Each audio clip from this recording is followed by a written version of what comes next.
Yes, hello members there. Back to my YouTube account. Here we do a tutorial concerning Microsoft.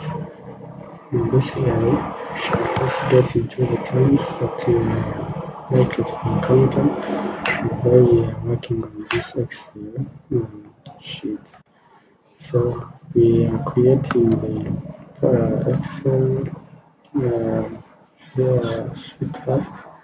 Right click in an empty space on our desktop and then move to Microsoft Excel worksheet, and then we edit the name of the file. We can call it BO. So this is our Microsoft Excel file. So we double click on enter button so that the file opens. So when we get into here, what we are seeing on our desktop is the Excel sheet, and it is where we shall be doing all our work. If we are doing a calculation, doing anything that we shall be wanting to do in this Excel sheet.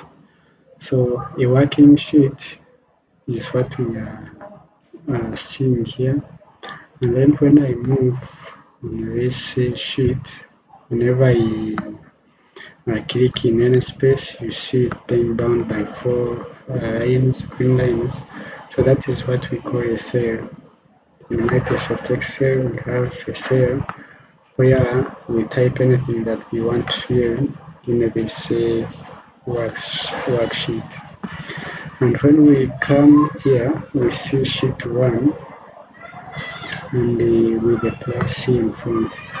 So when we click on this plus, we see sheet 2 being created. And when we go on tapping on this plus, we see several sheets being created. And when we have a collection of all these sheets, what we have is the workbook, Excel workbook. So a collection of these sheets in an Excel document, it is what we call a workbook. And we've called this a cell. So these horizontal demarcations that are labeled, named A, B, C, they are what we call columns, and then these that are labeled 1, 2, 3, 4 are the ones that we call rows. So whenever we want to type anything, we come to the cell and then type whatever we want to type. For example, there I'm typing some data in my Excel sheet. So I can assign this with the different figures. So I've typed these names and then assigned them with different values or figures or even marks. So I can come to this, so maybe put a heading data about Uganda. Data about Uganda. So after I've typed that, remember I had put my cursor in only one cell, but the text that I've typed there has occupied 2 cells. So for me to have this data fit in only one, not in only one cell, but appear as if it is fused, we can come to this cell and then highlight the 2 cells, come and merge. So when you merge and center, then the data that you shall be having in that cell A and B will be appearing as if it is in only one shell. So in a Microsoft Excel, we encounter a number of terms that could be confusing, and they are ones that we shall look at briefly, and then we go on for the applications of Microsoft Excel. For example, we can be requested to calculate for the sum of all those figures that we have there, or even make a comment on each of these terms depending on their magnitude. So we have functions and formula in Microsoft Excel, and then after we've done that, we can be asked to draw a graph in Microsoft Excel, and those are the basics that we shall look at as time goes on. So in this cell, I'm calculating for the total of those values there. So in Microsoft Excel calculations, we must start with equal signs in whichever calculation we are to do. So I'm using the function sum and then highlighting all those values that I have here. So I want the summation of the values from B2 to B5 and then close the bracket. For my closing the bracket, let me highlight again. It is from B2 to B5 and then close the bracket. And press enter. So when I sum up all those values that I have here, I'll be getting the total.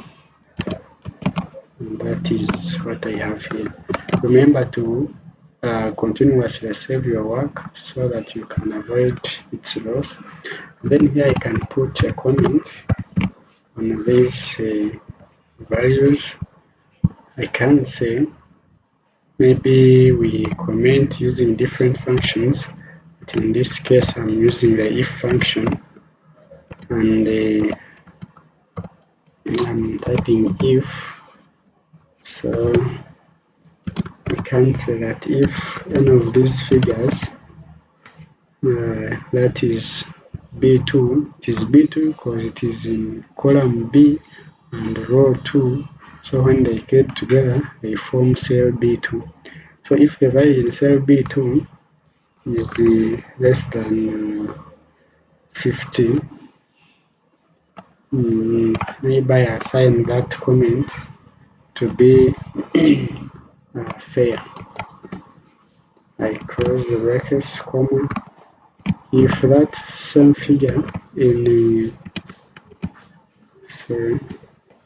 if that figure in B2 is less than maybe 90, you can put 90.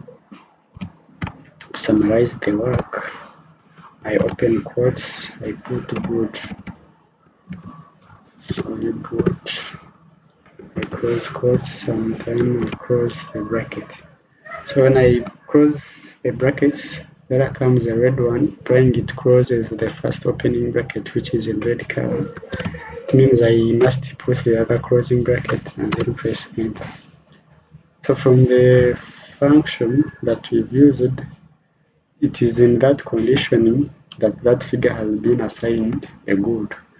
So we scroll down to autofill those. So that is so far where we've reached.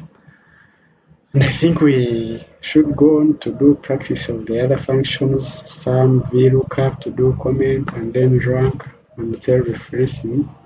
Make sure you follow, like, comment, and subscribe on this video as we prepare for the next video for more applications in Microsoft.